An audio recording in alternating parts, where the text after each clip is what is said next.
Firefighters can face dangerous situations all the time, and at any minute, the job can turn deadly. Thousands suit up every day with that risk in the back of their minds. For some, it's a memory of the fallen that keeps them going.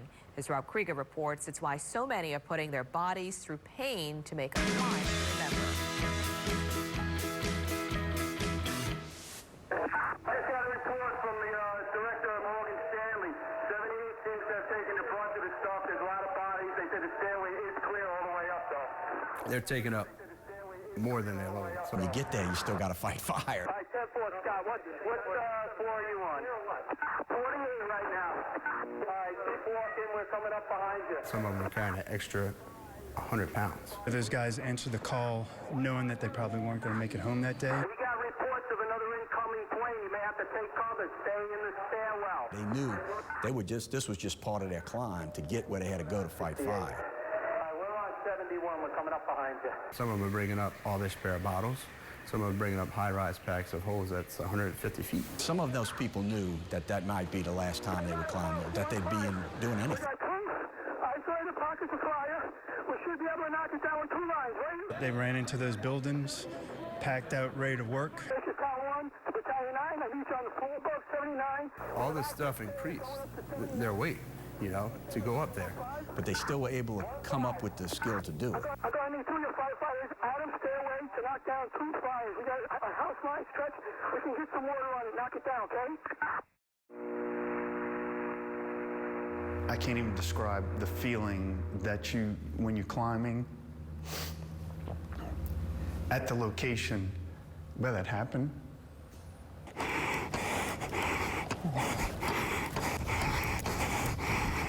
Climbing, just part of the job. For Neil Navarro, a firefighter in Jefferson Parish, it's the best way to honor the 343 firefighters who climbed at ground zero and never walked away. 3 years ago, he decided to create a memorial climb here in New Orleans. We each climb, you know, with a lanyard with a picture of a fallen first responder. I have several here. You know, and it's to, one, honor and remember each one of these people, but it's to, you know, for you to dig down deep inside and tackle that demon within you. Each year, hundreds of first responders, firefighters, and a few civilians make the climb at 400 Poitras Tower, 110 flights in total, nearly 4 full trips up the 30-story tower.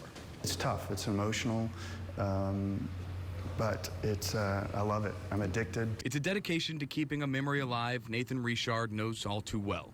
Everybody has their story. The Thibodeau volunteer firefighter knows his way around flames. With a little bit of rum. You saw that, huh? Didn't even move. Executive chef at Cabin Restaurant on Magazine by Day, Richard makes it his mission to climb. So I kind of got addicted to it and started doing several different ones after the first one. The next big climb in March, 69 floors to the top of the Columbia Center Tower in Seattle, part of the Leukemia and Lymphoma Society's firefighter stair climb, the world's largest stair climb using air tanks. If you think that makes it easier, Richard says it's not. So imagine exercising, running, climbing stairs. How much more breath you take, how much harder it is to actually do it. And people don't realize it's a lot tougher. Richard is climbing in honor of Seth Champagne, a New Iberia firefighter battling cancer that makes training for the climb just that much more important. You think about the pain and suffering that they're going through, or their family members. I think about it every time I get up at 4:30 in the morning to do it. It's the same thing that keeps Navarro going. Each climb counts. Each climb is for someone. These climbs are his passion, a passion that quickly spread to his girlfriend, artist Becky Foss, who has contributed to the climb since 2017. I was nervous. I didn't think I could do it. 110 flights of stairs and gear. I got to put on the full gear. And, you know, the tank alone was heavy. For 2 years now, Foss has climbed with Navarro and Richard. Alongside them, Jefferson Parish Fire Chief Dave Tibbetts. It's a challenge. I think, you know, it's a physical challenge first off and foremost. It takes a lot of training. But as you get into it, it becomes a mental challenge. For Foss, with Navarro in her life, that mental challenge can be even tougher. I can't even imagine. So, you know, it just puts everything into perspective and it really hits home. And, you know, I would do anything for them, you know, what they would do for us. Now she trains with Navarro, climbing hundreds of stairs at Tad Gormley Stadium each session. This is hard. Step after step, calves quivering with impending muscle fatigue, quads searing with burning hot pain, beleaguered breathing, not to mention the several pounds of bunker gear on. For some, they might find it difficult to answer why. Why climb at all? But for the ones who do it, the answer to why, well, it's easy. It is miserable. It is not supposed to be something that's fun, you know, but it's like I said, it's the least I can do is put myself through a little bit of misery for 30, 40 minutes, because I know that, God forbid, if something happened to me, there'd be someone right there to honor me. So it's, like I said, it's the least I can do. Got this person that you have representing, be it somebody from your past or from New York or wherever, and you just think about, I can do one more step, I can do another step, I can do another one, because these people gave that ultimate sacrifice. They would love to be climbing the stairs too, you know, so every stair hurts, you know, every step hurts, and you know, what they wouldn't give to be able to join us. Richard knows that firsthand, traveling to New York, where he climbed in honor of FDNY Ladder 5 Lieutenant Michael Warchula. I had the opportunity to actually meet some of the friends, which, again, it's, you know, brings more meaning to it. You hear this story, I could for that whole truck house. And you see where they ate, where their gear hung, you know, it's unbelievable. With a climb to keep training for next month and a list that sadly grows of lives lost to honor, those who climb don't see a top step, just another floor, another chance to honor the fallen. We're lucky, for sure. I'm going to do it until I can't. So until I'm either rolling around in a wheelchair or 6 feet under, I'll continue to do this. I wouldn't have it any other way. Rob Krieger, Fox 8, local first. This year, Navarro says first responders who were at Ground Zero will be at the New Orleans Memorial Climb. We have information about the memorial and ways to help contribute to the Leukemia and Lymphoma Society's climb. It's on our website. Walk a mile in Will Acuna Robinson's shoes. Acuna is short for Hakuna Matata, no worries from the Lion King.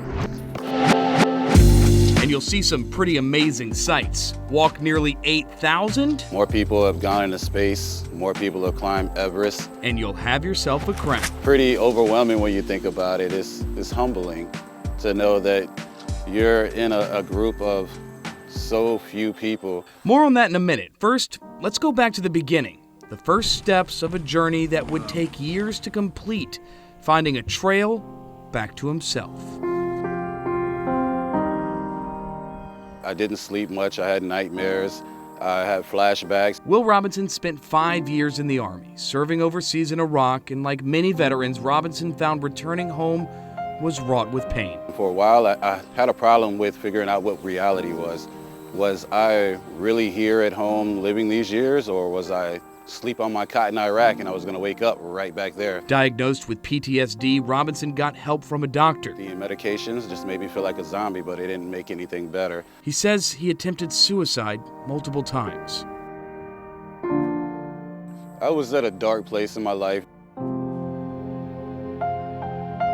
Then in 2012, he buried his mother. Before she passed, she made me promise never to hurt myself again. And I did everything I could to keep that promise. Robinson remembered a trail guide he read while on that cot in Iraq on the Pacific Crest Trail, or PCT, a through hike more than 2,600 miles long.